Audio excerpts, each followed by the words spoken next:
sebebiyle emeğimizin hakkını savunmak, sesimizi duyurmak için burada olduğu gibi 81 ilimizde alanlarda, meydanlardayız. Memur Sen ve 11 yetkili sendikamızda 7. dönem toplu sözleşmede masaya sunduğumuz gerçekçi tekliflerimize karşı kamu işvereninin verdiği yetersiz teklifleri buradan protesto ediyoruz. Kamu işvereninin masanın emek tarafının sesini duymadığını düşündüğümüz için 81 ilden sesimizi yükseltmek üzere bugün buradayız. Buradan sorunların çözüleceği yer toplu sözleşme masasıdır. Sözümüzü bir kez daha tekrar ediyoruz. 2 yıldır toplu sözleşme masasının toplanmasını, masanın dışında yapılan eksik ve yanlış düzenlemelerle bozulan gelir dağılımı adaletsizliğinin düzeltilmesini, sorunun bütün olarak görülmesini bekliyoruz. Maalesef kamu işvereni bizim beklentimizi ve teklifimizin haklılığını hala anlayabilmiş değil. Kamu işverenin ilk teklifini 2 puan artırarak %25'e çıkarmıştır. Bu ne demektir? Sorunlarınızın çözülmesin, enflasyon baskınız devam etsin, maaş artışlarınızı enflasyon farkı belirlesin demektir. Teklif bu haliyle Merkez Bankası'nın 2024 enflasyon tahmininin 8 puan, 2025 içinde enflasyon tahmininin 4 puan altında kalmıştır. Şimdi kısa bir ifadeyle bu durumu özetlemek istiyorum. Kamu işvereni diyor ki 2023 yılında enflasyon %58'e çıkacak. Kamu görevlisi %25 enflasyon farkı alacak. Peki 2024 yılı için beklenti olan %33 oranına ilişkin neden anlaşılır ya da hak verilir bir cümle kurulmuyor?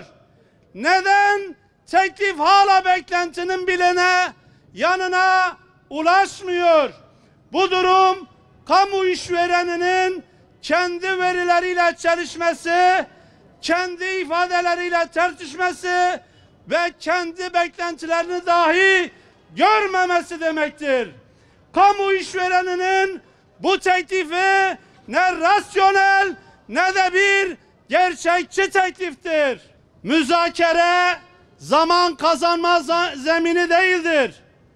Strateji uygulayarak çözümsüzlüğe sevk etmek değildir.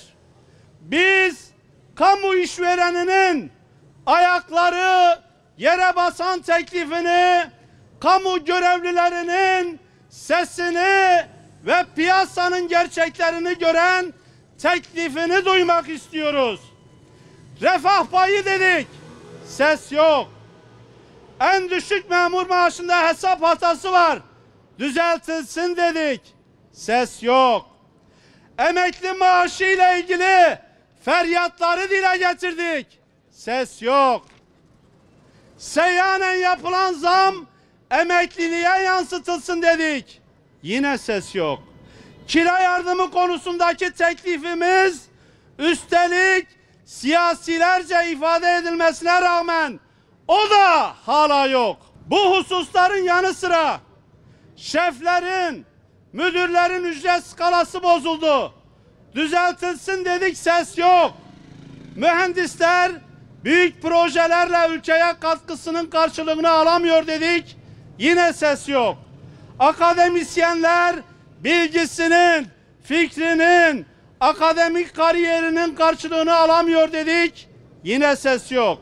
Kamu personel sisteminin bütünlüğü bozuldu. Bunu düzeltmenin en doğru yeri toplu sözleşme masasıdır dedik, yine ses yok. Diğer taraftan akaryakıta gelen zamlar, ulaşıma gelen artışlar hepimizi zorluyor. Emtia ürünlerindeki fiyat artışları, insaf sınırını aşan kiralar geçim sıkıntımızı büyütüyor. Sabit gelirliler olarak alım gücümüz düştü. Her geçen gün sosyal maliyetler artıyor. Psikolojik maliyet aklımızı, enerjimizi sömürüyor. Bu verilerden hareketle açıkça deklare ediyoruz. Kamu işvereninin öngörüleri maalesef tutmuyor. Enflasyona ezilen değil, enflasyona ezen bir adım için refah payı uygulaması artık şarttır. Onun için sözü fazla dolaştırmadan, maliyet söylemlerine sığınmadan hazırladığımız gerçekçi ve rasyonel tekliflere kamu işvereninden gerçekçi revizeler bekliyor. Memurun refahının yükseltilmesini istiyoruz. Sayın Cumhurbaşkanımızın 2023 seçim beyannamesini açıklarken ifade ettiği gibi enflasyonun üzerinden en az büyüme oranı kadar refah payı vereceğiz. Vaadi masada hayata geçirilsin. Büyük ve güçlü Türkiye için güçlü memur. Güçlü memur için de refah payı şart. Onun için memur sen olarak bu meydandan bir kere daha haykırıyoruz. Alın terinden tasarruf olmaz. Emeğin karşılığı kısılarak bütçe büyümez. Gerçekçi ve akılcı rakamlarla teklif revize edilsin. Refah payıyla memurun ve memur emeklisinin yüzü gülsün. Bize bahaneler kesinlikle üretilmesin. Memur sen ailesi olarak sorumluluklarımızın bilincinde bir kitleyiz. Biz ülkemiz, milletimiz, vatandaşımız ne zaman zorda kalsa yaşadığımız sorunlarda, doğal afetlerde bu ülkenin ve aziz milletimizin hep yanında olduk, olmaya da devam edeceğiz. Toplu sözleşme masasında bugün burada da sorumluluğumuzun gereğini yapıyoruz. Kamu işvereninin de sesimizi duymasını, gereğini yapmasını bekliyoruz.